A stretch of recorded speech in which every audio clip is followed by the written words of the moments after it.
중에서 실제로 있었던 일입니다. 비 오는 날, 비 오는 날 재판소에서 두 사람이 나오고 있는데 한 사람은 경찰관이에요. 또 한 사람은 죄수였습니다. 경찰관이 자신의 외투를 벗어서 죄수에게 입혀주었습니다. 이 광경을 경찰부장이 이제 지켜보다가 일주일 후에 이 경찰관을 불렀습니다. 이 경찰관은 오만 생각 다 했을 거 아니겠어요. 그러면서 자신이 외투를 벗어서 제수에게 입혀준 것, 이게 가장 마음에 걸렸습니다. 경찰관의 품위를 떨어뜨리고 또 제수에게 경찰관 옷을 입혀주었으니까 아마도 이제 혼난다 이래 생각하고 마음을 단단히 먹고 경찰부장에게 갔습니다. 그러나 이 경찰부장은 의외로 부드럽게 말을 하는 거예요. 일주일 전에 자네가 왜 제수에게 옷을 벗어줬는가? 라고 묻습니다.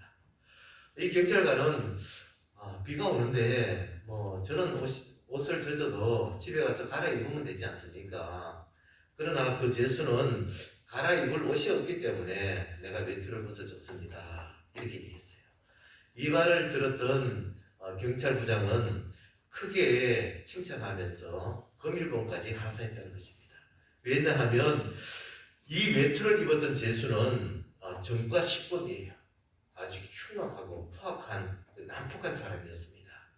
그런데 이 일이 있은 이후로 완전히 달라져서 새 사람이 되었다는 거예요. 자신의 잘못을 회개하고 또 새로운 사람으로 바뀌었습니다. 어릴 때 신앙을 회복하고 예수님을 전가하기 시작했어요. 이 한 경찰관의 따뜻한 마음, 이 따뜻한 마음이 흉악한 제수를 양과 같이 순한 그런 사람으로 만들었습니다. 여러분, 우리의 작은 행동, 또 무심결에한 우리의 행동도 하나님의 손에 붙들리는 순간 사람을 변화시키는 결정적인 도구가 될 수 있습니다. 그렇기 때문에 우리 주변에 있는 가족들과 또 친구들과 직장 동료들과 이웃들을 사랑으로 꾸준히 섬겨나가야 됩니다. 섬기다 보면 결정적인 순간에 하나님께서 역사하신다는 사실을 믿고 또 꾸준히 섬겨나가는 저와 여러분 되시기를 간절히 축원합니다. 여러분, 오늘 말씀은 이제 사역을 시작한 사무엘에 대한 말씀이에요. 이제까지는 엘리 제사장이 사사 겸 제사장으로 섬겼습니다. 그런데 오늘 본문을 기점으로 사무엘이 사사 겸 제사장이 되어서 이스라엘을 다스리게 되었습니다. 그런데 말씀을 보시면 단순히 사람만 바뀐 게 아닙니다. 정치, 경제, 사회, 문화, 종교까지도 모든 게 다 180도로 바뀌어버렸음을 보게 됩니다. 엘리가 제사장 겸 사사로 있을 때는 한마디로 표현하면 영적인 암흑기였습니다. 그때는 하나님의 말씀이 희귀했습니다. 말씀을 듣고 전해야 될 사람이 하나님의 말씀을 들을 수 없었기 때문에 말씀이 희귀한 그런 상태였습니다. 그때는 성전이 더러워졌어요. 이 엘리의 아들들 홈리와 비나스도 제사장인데 그들은 하나님을 섬기는 여인들과 성전에서 부적절한 관계를 맺었습니다. 또 예배 드리지 않았는데도 재물 중에 좋은 것을 먼저 가져갔어요. 예배하는 사람들이 제발 예배 드리고 난 다음에 다 가져가라 이렇게 이야기했지만 그들은 그것을 무시하고 먼저 가져가 버렸습니다. 하나님만 섬겨야 할 이 성전에서 사람들의 욕심을 채우는 것으로 바뀌어버린 것입니다. 그리고 이때는 블레셋으로부터 또 괴롭힘을 당하고 있었습니다. 아벡에서 블레셋과의 전쟁이 일어났는데 승리하지 못하고 취하게 끌고 있었습니다. 그때 번개를 가져오면 이길 줄 알고 번개를 가져왔어요. 그런데 져버렸습니다. 번개도 빼앗기고 함께 갔던 혼리와 비나스 이 제사장들도 그것에서 죽게 됩니다. 그때부터 블레셋 사람들이 수시로 쳐들어와서 사람들을 잡아가 노예로 삼고 또 곡식들을 빼앗아갔습니다. 그런데 사무엘이 제사장 겸 사사가 되어 그 사역을 시작하자 놀라운 변화가 일어난 것입니다. 3절 말씀 보세요. 3절 말씀 보시면 사무엘이 이스라엘 온 족속에게 말하여 이르되 만일 너희가 전심으로 여호와께 돌아오려거든 이방신들과 아스타롯을 너희 중에서 제거하고 너희 마음을 여호와께로 향하여 그만 섬기라. 그리하면 너희를 블레셋 사람의 손에서 건져내시리라. 그들은 사무엘로부터 블레셋 사람들로부터 구원받을 수 있는 방법은 전심으로 마음과 뜻과 정성을 다하여 하나님께로 돌아오는 것이다. 하나님만 섬기는 것이다. 라는 말을 듣게 됩니다. 이 말을 듣자마자 진짜 그렇게 행동했습니다. 모든 백성들이 미스바로 모여서 종일 금식하면서 회개했습니다. 블레셋 사람들이 쳐들어왔음에도 도망가지 않았습니다. 예전 같으면 산으로 도망갔고 불평하고 원망했지만 이제는 도망가지 않았습니다. 오히려 사무엘에게 찾아가서 우리를 위해서 기도해달라 라고 부탁하고요. 또 온전한 헌신을 상징하는 온전한 번제를 드렸습니다. 그래서 그들은 하나님의 사람으로 하나님의 군대로 완전히 거듭났습니다. 그랬더니 하나님께서도 이스라엘의 편이 되어서 전쟁을 주도하신 것입니다. 10절 말씀 중간쯤 한번 보시면요. 여호와께서 블레셋 사람에게 큰 우레를 바라며 그들을 어지럽게 하시니 그들이 이스라엘 앞에서 패한지라. 여러분, 블레셋이 전쟁하러 올라온 이유가 뭡니까? 이길 자신이 있으니까 올라온 것 아니겠어요? 객관적인 전력으로 봐도 이기는 것은 당연한 일입니다. 그들은 세계 최초로 철제 무기를 사용한 그런 민족입니다. 당시 이스라엘은 청동기 그런 무기를 가졌고 그것도 없어서 몽둥이나 돌을 들고 싸우는 그런 실정이었습니다. 그들은 요즘으로 얘기하면 탱크와 같은 병거를 끌고 왔습니다. 그런데 일반 백성들은 상대가 되지 않죠. 아주 최신식 무기로 무장하고 올라온 것입니다. 그러니 당연히 이길 줄 알았습니다. 그런데 어떻게 되었습니까? 전쟁이 시작되기도 전에 하나님께서 먼저 천둥과 번개로 공격했습니다. 그들은 시작도 하기 전에 하나님 때문에 마음이 어지러워졌습니다. 어지러워졌다는 것은 불안하게 되었다, 두렵게 되었다 이런 뜻이에요. 전쟁도 하기 전에 이미 벌써 그들은 불안해졌고 두려워졌습니다. 도망칠 궁리만 했습니다. 그러니 질 수밖에 없죠. 이스라엘 백성들은 하나님의 도움으로 큰 승리를 거두었습니다. 백갈까지 추격하여 그들을 물리쳤습니다. 그리고는 미스바와 겐 사이에서 여호와께서 여기까지 우리를 도우셨다 라는 의미로 에베네셀의 기념비를 세웠습니다. 여러분, 우리도 이제 하나님께서 여기까지 우리를 도우셨다라는 이 에베네셀의 기념비를 우리의 삶의 모든 영역 속에 세워 나가야 합니다. 우리가 좀 재산이 늘어날 때마다 가족들과 함께 하나님께서 여기까지 우리를 도우셨습니다 하면서 서로 축하하면서 또 영적인 에베네셀의 기념비를 세워 나가야 됩니다. 집안에서 좋은 일이 생길 때마다 에베네셀의 기념비를 세우고 자녀들이 건강하게 또 잘 자라날 때마다 에베네셀 기념비를 세워 나가야 합니다. 그래서 우리의 삶의 모든 영역 속에서 좀 더 진보하고 좀 더 나아질 때마다 에베네셀의 기념비를 세워 나간다면 우리의 믿음이 정말 신나고 또 기쁘고 즐겁고 행복한 그런 믿음의 삶을 살아갈 수 있다라고 생각되어집니다.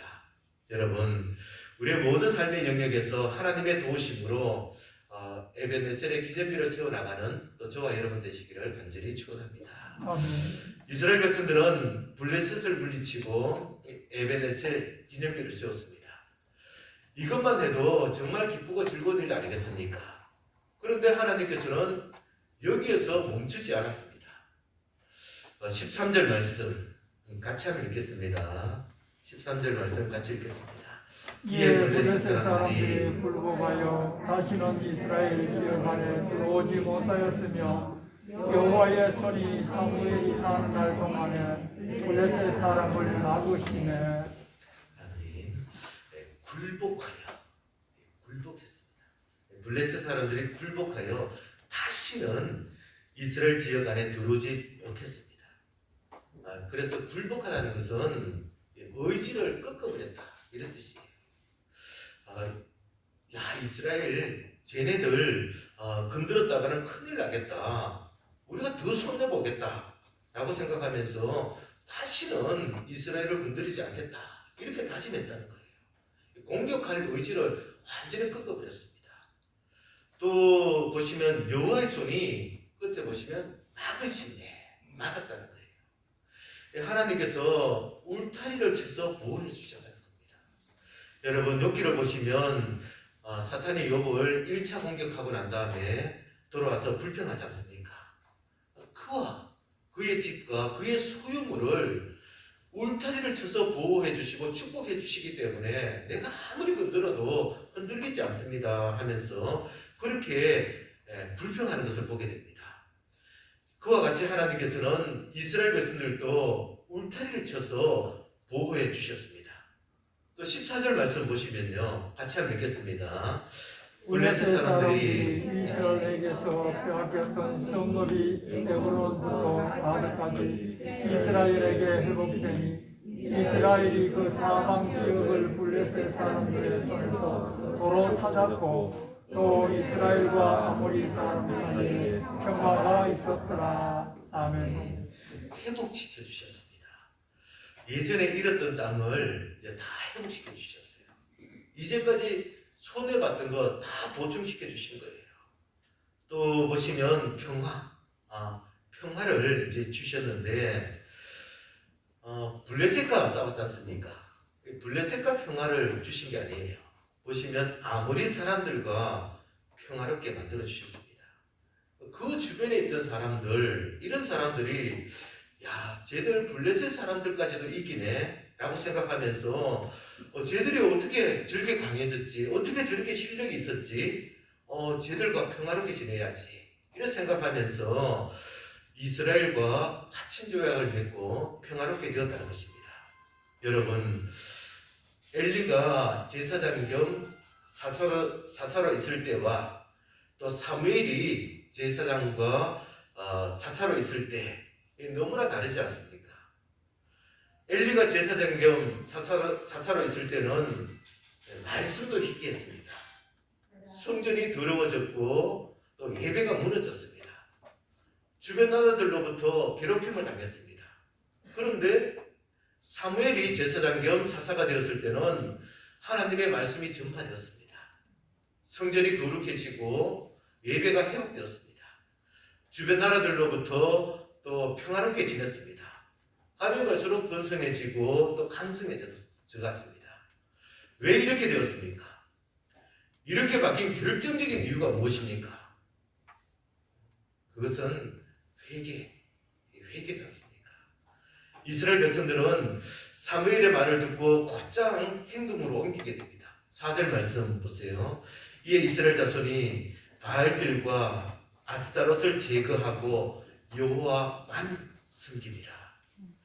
이제까지 하나님과 우상을 같이 해서 섬겼는데 이때부터는 우상을 다 제거하고 하나님만 섬기게 되었습니다. 6절 말씀 한번 보세요. 6절 말씀 보시면 그들이 미스바에 모여 물을 길러 여호와 앞에 붓고 그날 종일 금식하고 거기에서 이르되 우리가 여호와께 범죄하였나이다. 종일 금식하면서 회개했습니다. 여러분, 회개는 인생의 방향을 바꾸는 것입니다. 사람을 향해서 살아가고 또 세상을 향해 살아가던 우리들이 하나님을 향해서 살아가는 것입니다. 물질을 쫓아가던 우리들이 이제는 하나님이 기뻐하시는 일을 행하는 것입니다. 이생의 자랑과 안목의 정욕과 탐심을 향해 살아가던 우리들이 이제는 하나님을 사랑하고 또 예배하고 섬기는 그런 삶을 살아가는 것입니다. 회개는 우리의 영적 위치를 변화시키는 것입니다. 우리가 죄인이었지 않습니까? 회개하면 우리가 의인으로 바뀌게 됩니다. 하나님과 원수였는데 회개하면 하나님의 백성이 되어집니다. 마귀의 자녀였는데 하나님의 자녀로 바뀌게 됩니다. 회개는 은혜의 통로를 여는 것입니다. 하나님과 우리 사이에 허물과 죄의 덩어리가 쌓이고 근심 걱정의 덩어리가 쌓이고 의심과 불신의 덩어리가 쌓이고 불평과 원망의 덩어리가 쌓여 있으면 은혜의 통로를 다 막아버리지 않습니까? 그런데 회개하면 이런 것들을 하나씩 하나씩 다 드러낸다는 거예요. 그래서 하나님의 은혜가 막힘없이 내려올 수 있도록 은혜의 통로를 여는 것입니다. 여러분, 사무엘과 백성들은 회개함으로 이런 변화를 이뤄냈습니다. 그랬더니 블레셋이 쳐들어오는 위급한 순간에도 또 기도하게 되지 않습니까? 온전한 번제, 또 온전한 예배를 드리게 되지 않습니까? 예전 같으면 무조건 도망쳤는데 이제는 하나님께 모든 것을 맡기고 하나님의 사람이 되어서 하나님의 도움으로 승리하여 에벤에셀의 기념비를 세웠지 않습니까? 그런데 엘리는 어떻게 합니까? 하나님보다 자녀를 더 중요하게 생각했습니다. 자녀들의 잘못을 보고도 방치해 두었습니다. 그러자 하나님의 사람이 나타나서 그의 잘못을 지적하고 또 심판을 경고합니다. 그래도 그의 말을 듣지 않자 사무엘을 통하여 다시 한번 알려줍니다. 그러면 회개하고 돌아와야 되지 않습니까? 그런데 그는 어떻게 합니까? 이 3장 18절 말씀 제가 한번 읽어드리겠습니다. 사무엘이 그것을 그에게서 자세히 말하고 조금도 숨기지 아니하니 심판에 대한 말씀을 전했다는 거예요. 그랬더니 그가 이르되 이는 여호와의 신이 선하신 대로 하실 것입니다. 여호와의 신이 선한 대로 하실 것이다. 이렇게 하면서 회개하지 않습니다. 그냥 그것을 인정하고 그냥 받아들입니다. 여러분, 이것도 하나님을 존중하지 않는 그런 모습입니다. 하나님을 존중한다면 거룩하고 의로우신 하나님을 인정하지만 다른 한편으로는 사랑이 많으시고 은혜가 풍성하신 하나님도 인정하는 것입니다. 정의롭고 공의로우신 하나님을 인정하는 것이지만 다른 한편으로는 우리를 불쌍히 여기시고 우리를 좋은 길로 바른 길로 인도하시는 그 하나님 또한 인정하는 것입니다. 말씀을 지키는 자에게 복 주시는 하나님도 인정하는 것이지만 죄인이 회개하고 돌아올 때 기뻐하시는 하나님도 인정하는 것입니다. 여러분, 전에도 말씀드렸지만 우리는 다 부족하고 연약한 사람들입니다. 우리는 다 죄인들입니다. 하지만 죄에 머물러 있으면 안 됩니다. 죄의 즐거움에 빠져서 헤매고 있으면 안 됩니다. 부족하고 연약함을 깨달을 때는 또 죄와 허물을 깨달을 때는 즉시 회개하고 돌아와야 합니다. 그럴 때 하나님께서는 기뻐하십니다. 그럴 때 하나님께서는 우리를 회복시켜 주십니다. 그럴 때 하나님께서는 새로운 삶을 살아갈 수 있도록 은혜를 내려주시고 에베네셀의 기념비를 세울 수 있도록 또 은혜를 내려주십니다. 여러분, 요즘은 코로나로 인해서 다 믿음이 약해진 상태 아닙니까? 예배도 또 봉사도 약해졌고 또 죄와 맞서 싸울 수 있는 힘, 능력도 약해진 상태입니다.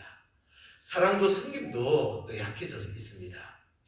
코로나를 탓하며 이대로 방치한다면 또 이런 상태에 계속 머물러 있다면 이것 또한 잘못입니다. 하나님이 기뻐하지 않습니다. 지금은 회개하고 또 하나님께로 돌아와야 할 그런 때입니다. 그래야 오늘 본문처럼 하나님의 도움으로 에베네셀의 기념비를 세울 수 있습니다. 믿음을 방해하는 것들을 굴복시킬 수 있습니다. 하나님이 쳐주신 이 울타리 안에서 또 안전하게 살아갈 수 있습니다. 이제까지 손해본 것 또 그것도 다 회복시킬 수 있습니다. 주변 사람들과 평화롭게 지낼 수 있습니다.